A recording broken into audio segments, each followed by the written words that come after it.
ကျောင်းနောက်မကြဖို့အတွက်မိန်းကလေးတယောက်ဟာအုတ်တိုင်းအပေါက်လေးတွေကနေတိုးထွက်ဖို့ကြိုးစားခဲ့ပါတယ်ဒါပေမဲ့သူမရဲ့ကိုယ်လုံးကအပေါက်နဲ့မဆန့်ပဲတတိုင်းလယ်မှာတင်ညက်နေပါတော့တယ်အဲ့ဒီအချိန်မှာကောင်လေးတယောက်ဖျက်လျှောက်လာတာကိုတွေ့တော့သူမဟာရှက်ကိုရှက်ကန်းနဲ့ကူညီဖို့တောင်းဆိုခဲ့ရပါတယ်ကောင်လေးကလည်းသူကိုယ်တိုင်ကျောင်းနောက်ကျနေပြီမို့အဆက်ကတော့ထားခဲ့ဖို့လုပ်ခဲ့ပေမဲ့မိန်းကလေးကငိုတော့မလို့ဖြစ်နေတာကိုမြင်ရတဲ့အခါမှာတော့စိတ်မကောင်းဖြစ်ပြီးကူညီဖို့ဆုံးဖြတ်လိုက်ပါတယ်သူမကိုအပေါက်ထဲကနေအားကုန်ဆွဲထုတ်ဖို့စူးစမ်းပေမဲ့မိန်းကလေးကတင်းကျပ်စွာညက်နေတာကြောင့်နင်းနေလေးမှလွတ်မလာခဲ့ပါဘူးအချိန်ချင်းစူးစမ်းပေမဲ့မအောင်မြင်တဲ့အဆုံးမိန်းကလေးကတတိုင်းနောက်ကနေတွန်းပေးဖို့အကြံပြုလိုက်ပါတယ်ကောင်လေးကတတိုင်းနောက်ကိုသွားတဲ့အချိန်မှာတော့ကျမ်းပြင်ပေါ်မှာပြုတ်ကျနေတဲ့ဖုန်းတစ်လုံးကိုသတိထားမိသွားပါတယ်အဲ့ဒီဖုန်းထဲကဓာတ်ပုံကိုကြည့်လိုက်တဲ့အခါမှာတော့ဒီမိန်းကလေးဟာသူရန်အားကြရတဲ့နမေကြီးမိန်းကလေးသူအိုင်တော်ဖြစ်နေတာကိုသိလိုက်ရပါတော့တယ်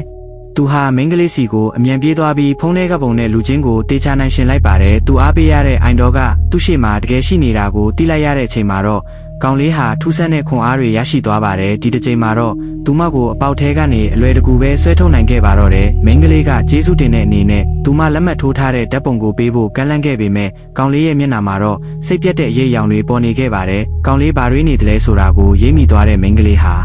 ရဲရင်နဲ့အကြံစီတစ်ခုကိုစဉ်းစားမိလိုက်ပါတော့တယ်